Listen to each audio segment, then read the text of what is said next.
Hello everyone, welcome to my channel study of human body. ఈరోజు tissues కోసం చూద్దాం. దానికంటే ముందు ప్రీవియస్ వీడియోస్లో సెల్ కోసం డీటెయిల్డ్గా ఎక్స్ప్లెయిన్ చేశాను. ఆ వీడియోస్ మిస్ అయ్యి ఉంటే ఆ వీడియోస్ చూసిన తర్వాత ఈ టాపిక్ రండి, కొంచెం క్లియర్గా అర్థమవుతుంది. ఓకే, ఇప్పుడైతే టిష్యూస్ కోసం చూద్దాం. What is tissues? అసలు టిష్యూస్ అంటే ఏంటి అని చూస్తే, tissues consist of large number of the same type of cells and are classified according to the size, shape and functions of their cells. Tissues అనేవి same size, same shape, same function చేసే కొన్ని cells కలిసి form చేస్తాయి అన్నమాట టిష్యూస్ని. Okay, ఇక్కడ మీకు ఈజీగా అర్థమయ్యేలా చెప్తాను చూడండి. First cells. కొన్ని సెల్స్ అంటే same function, same size, same shape ఉన్న సెల్స్ అన్నీ కలిసి ఒక టిష్యూని ఫామ్ చేస్తాయి. అర్థమవుతుంది కదా? ఇది సెల్ చాప్టర్లో క్లియర్గా ఎక్స్ప్లెయిన్ చేశాను. సో కొన్ని సెల్స్ కలిసి టిష్యూని ఫామ్ చేస్తాయి. ఇక్కడ మళ్ళీ కొన్ని టిష్యూస్ అంటే same function, same shape, same size ఉండే టిష్యూస్ అన్నీ కలిసి ఆర్గాన్ని ఫామ్ చేస్తాయి. సో లైక్ ఒక స్టొమక్ కానీ, హార్ట్, ఇలా ఒక ఏదైనా ఆర్గాన్ని తయారు చేస్తాయి. కొన్ని ఆర్గాన్స్ కలిసి సిస్టమ్ని తయారు చేస్తాయి. అంటే ఇప్పుడు డైజెస్టివ్ సిస్టమ్ తీసుకున్నాం అనుకోండి, అందులో ఒకటే ఆర్గాన్ ఉండదు కదా. స్టమక్ ఉంటుంది, ఈసోఫాగస్ ఉంటుంది, ఇంటెస్టైన్స్ ఉంటాయి, ఇలా రకరకాల ఆర్గాన్స్. అవన్నీ కూడా చేసే ఫంక్షన్ ఒక్కటే, డైజెస్ట్ చేయడం, అబ్జార్బ్ చేసుకోవడం, దాన్ని ఎక్స్క్రీట్ చేయడం. సో ఇలాగా ఒక సిస్టమేటిక్గా వర్క్ చేసే ఆర్గాన్స్ అన్నీ కలిపి ఒక సిస్టమ్ అంటాం. సో అలాగా కొన్ని సిస్టమ్స్ కలిసి మనకి హ్యూమన్ బాడీని ప్రిపేర్ చేస్తాయి అన్నమాట. అంటే ఇప్పుడు డైజెస్టివ్ సిస్టమ్ ఒక్కటే ఉంటే హ్యూమన్ సర్వైవ్ అవ్వలేరు. అదే రెస్పిరేటరీ సిస్టమ్ ఒక్కటే ఉన్నా కానీ హ్యూమన్ అనేది సర్వైవ్ అవ్వలేరు. Nervous system, musculoskeletal system, reproductive system, ఏదో ఒక్కటి మిస్ అయినా హ్యూమన్ సర్వైవ్ అవ్వలేరు. సో ఇలా సిస్టమ్స్ అన్నీ కలిపి హ్యూమన్ బాడీ ప్రిపేర్ అవుతుందన్నమాట. అర్థమైంది కదా? ఇప్పుడు టిష్యూస్ ఎన్ని టైప్సో చూద్దాం. ఇవన్నీ కూడా టిష్యూసే, టైప్స్ ఆఫ్ టిష్యూస్ అన్నమాట. సో ఒక్కొక్కటి క్లియర్గా ఎక్స్ప్లెయిన్ చేస్తాను. Epithelium tissue, connective tissue, muscle tissue, nervous tissue. ఈ 4 టిష్యూస్ పైన మన హ్యూమన్ బాడీ అనేది ఆధారపడి ఉంటుంది. సో ఫస్ట్ ఎపిథీలియం టిష్యూ చూద్దాము. What is epithelial tissue? అసలు ఎపిథీలియల్ టిష్యూ అంటే ఏంటి అంటే, a sheet of closely packed cells that covers body surfaces, lines body cavities and organs and forms glands. అంటే ఈ టిష్యూలో సెల్స్ టైట్గా ప్యాక్ అయ్యి మన బాడీ సర్ఫేస్ ఏరియాస్ పైన, క్యావిటీస్ పైన, ఆర్గాన్స్ పైన అండ్ అలాగే గ్లాండ్స్ మీద కూడా ఈ టిష్యూ అనేది కనిపిస్తూ ఉంటుంది అన్నమాట. ఇక్కడ చూడండి, ఆర్గాన్స్ అండ్ ఫార్మ్స్ గ్లాండ్స్ అంటే ఆర్గాన్స్ పైన, గ్లాండ్స్ పైన కూడా ఈ టిష్యూ అనేది కనిపిస్తూ ఉంటుంది. నెక్స్ట్ ఇందులో క్యారెక్టరిస్టిక్స్ చూద్దాము. క్యారెక్టరిస్టిక్స్, ఫంక్షన్స్ సెపరేట్గా రాశాను, ఐడియా ఈజీగా అర్థమవుతుందని. ఫస్ట్ క్యారెక్టరిస్టిక్స్ చూస్తే, cells are tightly packed. Cells అనేవి టైట్గా ప్యాక్ అయి ఉంటాయి. Very little intracellular space. మనకి ఇంటర్సెల్యులర్, ఎక్స్ట్రా సెల్యులర్ అని 2 స్పేసెస్ ఉంటాయి. అందులో ఇంట్రాసెల్యులర్ స్పేస్ తక్కువగా ఉంటుంది. Next avascular. వాస్కులర్ అంటే బ్లడ్ వెజల్, అవాస్కులర్ అంటే నో బ్లడ్ వెజల్. ఇక్కడ బ్రాకెట్లో మెన్షన్ చేశాను చూడండి, అవాస్కులర్ అంటే బ్లడ్ వెజల్స్ ఉండవని. Next rests on basement membrane. మొత్తం ఆ టిష్యూ అంతా కూడా కింద ఉన్న బేస్మెంట్ మెంబ్రెయిన్ మీద రెస్ట్ అయి ఉంటుంది. కేపబుల్ ఆఫ్ ర్యాపిడ్ రీజనరేషన్ ర్యాపిడ్గా ఉంటుంది. Has a free surface and a basal surface. Free surface ఉంటుంది, బాసల్ సర్ఫేస్ కూడా ఉంటుంది. సో ఇప్పుడు ఫంక్షన్స్ చూస్తే, ఇవన్నీ ఫంక్షన్స్ అన్నమాట. Protection, absorption, secretion, excretion, filtration, sensory reception. So protection అంటే మనకు అందరికీ తెలిసింది, ప్రొటెక్ట్ చేయడం. అబ్జార్బ్ చేసుకోవడం. సెక్రేషన్స్, ఏమైనా రిలీజ్ చేయడం, సెక్రెట్ చేయడం, ఎక్స్క్రెషన్స్ అంటే బయటికి పంపించడం, ఫిల్టర్ చేయడం, సెన్సరీ రిసెప్షన్, సెన్సరీ మోటార్, ఇవన్నీ కూడా ఉంటాయన్నమాట ఫంక్షన్స్ ఇందులో. ఓకే, ఇవంతా characteristics, functions of epithelial tissue. What is epithelial tissue అంటే ఇవన్నీ మెన్షన్ చేస్తే సరిపోతుంది. అండ్ ఇప్పుడు ఇందులో ఎపిథీలియల్ టిష్యూలో సబ్ టైప్స్ ఉన్నాయి, అది చూద్దాం. Classification of epithelial tissue. So ఇందులో 2 టైప్స్ ఉంటాయి. ఒకటి simple epithelium, 2 stratified epithelium. Simple epithelium అంటే సింగిల్ లేయర్ ఉంటుందన్నమాట, టిష్యూ సింగిల్ లేయర్లో ఉంటుంది. అదే మనకి స్ట్రాటిఫైడ్ ఎపిథీలియం అంటే మల్టిపుల్ లేయర్స్ ఉంటాయి. ఓకేనా, సెల్స్ అనేవి మల్టిపుల్ లేయర్స్లో కనిపిస్తూ ఉంటాయి. ఫస్ట్ సింపుల్ ఎపిథీలియంలో ఇవన్నీ సబ్ టైప్స్ అన్నమాట. ఇవి స్ట్రాటిఫైడ్ ఎపిథీలియంలో sub types. So simple epithelium చూస్తే squamous epithelium, cuboidal epithelium, columnar epithelium, pseudostratified ciliated columnar epithelium. ఒకసారి మళ్ళీ రివైజ్ చేస్తాను చూడండి.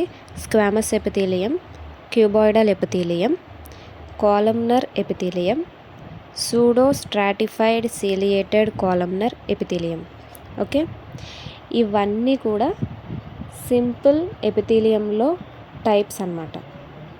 ఓకే, ఇప్పుడు స్ట్రాటిఫైడ్ ఎపిథీలియంలో ఏమున్నాయో చూద్దాం. ఇందులో మెయిన్గా 2 ఉంటాయి. స్ట్రాటిఫైడ్ స్క్వామస్ ఎపిథీలియం, అందులో మళ్ళీ ఈ కెరటనైజ్డ్ స్ట్రాటిఫైడ్ ఎపిథీలియం ఒక టైపు, నాన్ కెరటనైజ్డ్ స్ట్రాటిఫైడ్ ఎపిథీలియం ఇంకొక టైపు, అండ్ సెకండ్ది ట్రాన్సిషనల్ ఎపిథీలియం. ఓకే, ఒకసారి మళ్ళీ చెప్తున్నాను. స్ట్రాటిఫైడ్ స్క్వామస్ ఎపిథీలియంలో 2 టైప్స్. ఒకటి keratinised stratified epithelium, 2 non కెరటనైజ్డ్ stratified epithelium, రెండోది ట్రాన్సిషనల్ ఎపిథీలియం. ఓకే, ఇప్పుడు ఒక్కొక్క దాని కోసం డీటెయిల్డ్గా చూద్దాం. ఫస్ట్ సింపుల్ ఎపిథీలియం కోసం చూద్దాం. ఇది సింపుల్ ఎపిథీలియంలో first one squamous epithelium. So ఇది టిష్యూ యొక్క స్ట్రక్చర్ అన్నమాట. సో చూస్తే ఇలా కనిపిస్తుంది. ఇది ఫ్లాట్ సెల్స్ ఉంటాయి, ఇది న్యూక్లియస్, ఇదేమో వచ్చి సెల్, ఫ్లాట్ సెల్స్. కిందదంతా కూడా బేస్మెంట్ మెంబ్రెయిన్. సో అర్థమవుతుంది కదా, ఇది ఫ్లాట్గా కనిపిస్తూ ఉంటుంది అన్నమాట. It composed of a single layer of flattened cells. Single లేయరే ఉంది, అది కూడా సెల్స్ ఫ్లాట్గా ఉన్నాయి. అలా ఉంటే స్క్వామస్ ఎపిథీలియం అన్నమాట. లొకేషన్ అంటే ఇది ఎక్కడెక్కడ ఉంటుందంటే ఆల్వియోలై ఆఫ్ ద లంగ్స్లోనే ఆల్వియోలైలో ఉంటుంది. Blood vessels and lymph vessels అక్కడ కూడా ఉంటుంది. అక్కడ ఉండేదాన్ని ఎండోథీలియం అంటాం. ఓకే, నెక్స్ట్ హార్ట్లో కూడా ఉంటుందంట. హార్ట్లో ఉంటే దాన్ని ఎండోకార్డియం అంటాం. నెక్స్ట్ బౌమెన్స్ క్యాప్సూల్ అంటే మనకి నెఫ్రాన్ డయాగ్రామ్ వేసినప్పుడు బౌమెన్స్ క్యాప్సూల్ ఉంటుంది కదా, అక్కడ కూడా ఈ టిష్యూసే ఉంటాయి. ఒకసారి మళ్ళీ రివైజ్ చేద్దాం. Alveoli of the lungs, blood vessels and lymph vessels, heart, Bowman's capsule, ఇక్కడ అది ప్రజెంట్ అయి ఉంటుంది. ఇప్పుడు ఫంక్షన్స్ చూస్తే డిఫ్యూజన్ అండ్ ఫిల్ట్రేషన్ దీని ఫంక్షన్స్ అన్నమాట. ఒకటి diffusion, 2 filtration. Okay, next cuboidal epithelium. So ఇందాక సెల్స్ ఫ్లాట్గా ఉన్నాయి కదా, ఇప్పుడు చూడండి క్యూబ్ షేప్లో కనిపిస్తాయి. దీన్నే క్యూబాయిడల్ ఎపిథీలియం అంటాం, ఎందుకంటే ఇది క్యూబ్ షేప్లో ఉంది కాబట్టి. సో సేమ్ స్ట్రక్చరు, బేస్మెంట్ మారదు, సెల్ మారదు, న్యూక్లియస్ మారదు, కాకపోతే షేప్లో కొంచెం డిఫరెంట్గా ఉంటుందన్నమాట. ఓకే, ఇది క్యూబ్ షేప్డ్ సెల్స్ క్యూబ్ షేప్లో ఉన్నాయి కాబట్టి క్యూబ్ షేప్డ్ సెల్స్ అనుకున్నాం. లొకేషన్ చూస్తే కిడ్నీ ట్యూబ్యూల్స్లో ఉంటుంది, డక్ట్స్ ఆఫ్ గ్లాండ్స్ అంటే గ్లాండ్స్ యొక్క డక్ట్స్లో ఉంటుంది, థైరాయిడ్ ఫాలికల్స్లో కూడా ఈ టిష్యూస్ అనేవి కనిపిస్తాయి. ఫంక్షన్స్ చూస్తే సెక్రేషన్ అండ్ అబ్జార్ప్షన్. ఓకేనా, మళ్ళీ చూద్దాం. ఎక్కడెక్కడ ఉంటాయంటే కిడ్నీ ట్యూబ్యూల్స్లో, డక్ట్స్ ఆఫ్ గ్లాండ్స్లో, థైరాయిడ్ ఫాలికల్స్లో ఉంటాయి. ఫంక్షన్స్ చూస్తే సెక్రేషన్ అండ్ అబ్జార్ప్షన్. స్క్వామస్ ఎపిథీలియంకి దీనికి డిఫరెన్స్ ఏంటంటే అది అక్కడ సెల్స్ ఫ్లాట్గా ఉంటాయి, ఇక్కడ క్యూబ్ షేప్లో ఉంటాయి. Okay, next columnar epithelium. Columnar అంటే ఇక్కడ కాలమ్స్లా కనిపిస్తున్నాయి కదా సెల్స్, అందుకే ఇది కాలమ్నర్ ఎపిథీలియం అంటాం అన్నమాట. సెల్స్ చూడడానికి కాలమ్స్ లాగా కనిపిస్తాయి, షేప్ ఏం మారదు. ఇక్కడ సేమ్ ఇందాక సెల్స్ లాగే బేస్మెంట్ మెంబ్రేన్ ఉంటుంది, సెల్స్ ఉంటాయి, న్యూక్లియస్ ఉంటాయి. కాకపోతే పైన మైక్రోవిల్లీ అని ఇదొక్కటి యాడ్ అయింది అంతే. సో ఇది కాలమ్నర్ ఎపిథీలియం. ఇది టాల్గా ఉంటుంది, కాలమ్ షేప్ సెల్స్. ఓకే, అందుకని ఇది కాలమ్నర్ ఎపిథీలియం అంటాం అన్నమాట. లొకేషన్ చూస్తే ఇది ఎక్కడెక్కడ ఉంటుందంటే lining of stomach, intestines, gall bladder. స్టమక్లోను, ఇంటెస్టైన్స్లోను, గాల్ బ్లాడర్లోనూ ఉంటుంది. Functions secretion and absorption. ఒకసారి మళ్ళీ చూద్దాం. ఇది స్టమక్లో ఉంటుంది, ఇంటెస్టైన్స్లో ఉంటుంది, గాల్ బ్లాడర్లో ఉంటుంది మైక్రోవిల్లీ అనేది. ఓకేనా. ఫంక్షన్స్ చూస్తే secretion and absorption. Next fourth one, pseudo stratified ciliated columnar epithelium. దీని స్ట్రక్చర్ ఇది. ఇక్కడ డయాగ్రామ్ డ్రా చేశాను కదా, ఇక్కడ బేస్మెంట్ మెంబ్రేన్ ఉంటుంది, ఇది వచ్చి న్యూక్లియై, ఇవి సీలియా, ఇవి వచ్చి గ్లోబులెట్ సెల్స్ అన్నమాట. సో సీలియా అనేది హెయిర్ లైక్ ప్రొజెక్షన్స్లా ఉంటుంది. అంటే మనకి ఎగ్జాంపుల్కి నోస్లో హెయిర్ ఉంటుంది కదా, అలా ఉంటుందన్నమాట. ఇక్కడ చూస్తే ఎపియర్స్ స్ట్రాటిఫైడ్. స్ట్రాటిఫైడ్ అంటే మల్టిపుల్ లేయర్స్ కదా. సింపుల్ ఎపిథీలియము, స్ట్రాటిఫైడ్ ఎపిథీలియం డిఫరెంట్ చూసుకుంటే సింపుల్ ఎపిథీలియంలో సింగిల్ లేయర్ ఉంటుంది అనుకున్నాం, మరి ఇక్కడ స్ట్రాటిఫైడ్ లాగా కనిపిస్తుంది. అందుకే ఇది pseudo stratified ciliated columnar epithelium. But all cells rest on basement. అన్ని సెల్స్ కూడా బేస్మెంట్ మీదే రెస్ట్ అవుతాయి. కాకపోతే ఇది స్ట్రాటిఫైడ్ స్క్వామస్ ఎపిథీలియం లాగా చూడడానికి అలా కనిపిస్తుంది, కానీ సింపుల్ ఎపిథీలియంలోకే వస్తుంది అని. అండ్ లొకేషన్ చూస్తే ట్రేకియా, బ్రాంకై, ఈ రెండు చోట్ల ఈ టిష్యూస్ అయితే ప్రజెంట్ అయి ఉంటాయి అన్నమాట, ట్రేకియాలోను బ్రాంకైలోను. Next functions secretion and movement of mucus మూమెంట్లో ఈ టిష్యూ హెల్ప్ చేస్తుంది అన్నమాట. ఇక్కడితో సింపుల్ ఎపిథీలియంలో సబ్ టైప్స్ అయిపోయాయి. ఇప్పుడు స్ట్రాటిఫైడ్ స్క్వామస్ ఎపిథీలియంలో చూద్దాం. ఫస్ట్ది ఏ, కెరటనైజ్డ్ స్ట్రాటిఫైడ్ ఎపిథీలియం. ఇక్కడ స్ట్రక్చర్ చూడండి, బేస్మెంట్ ఉంది, ఓకే, సెల్స్ ఉన్నాయి, కాకపోతే ఇక్కడ మోర్ సెల్స్ ఉన్నాయి, మల్టిపుల్ లేయర్స్లో ఉన్నాయన్నమాట సెల్స్ అన్నీ కూడా. సో ఇందాక చెప్పుకున్న టైప్లో అయితే మనకి సింగిల్ లేయర్లో కనిపిస్తాయి. ఈ పైది కెరాటిన్ లేయర్, ఓకేనా. సో అందుకే దీన్ని కెరటనైజ్డ్ స్ట్రాటిఫైడ్ ఎపిథీలియం అంటాం. సో ఇక్కడ చూడండి, many layers, apical cells are flat. So చాలా లేయర్స్లో సెల్స్ అనేవి ఉంటాయన్నమాట. లొకేషన్ చూసుకుంటే ఇది మెయిన్గా స్కిన్లో కనిపిస్తుంది. స్కిన్లో కూడా మనకి నెయిల్స్లోను, హెయిర్లోను కనిపిస్తుంది అన్నమాట. Function protection against wear and tear. అంటే స్కిన్ కానీ, హెయిర్ కానీ, నెయిల్స్ కానీ డ్యామేజ్ అవ్వకుండా ప్రొటెక్ట్ చేస్తుంది అన్నమాట. నెక్స్ట్ టైప్ బి చూద్దాం, నాన్ కెరటనైజ్డ్ స్ట్రాటిఫైడ్ ఎపిథీలియం. ఇక్కడ డిఫరెన్స్ ఏంటంటే ఇందాక ఇక్కడ కెరాటిన్ లేయర్ ఉండాలి, ఆ లేయర్ ఇక్కడ ఉండదు. ఆ లేయర్ ప్లేస్లో సెల్స్ ఉంటాయి అన్నమాట. సేమ్ స్ట్రక్చర్, బేస్మెంట్ మారదు, సెల్స్ మారవు, కాకపోతే కెరాటిన్ లేయర్ ఉండదు అనమాట.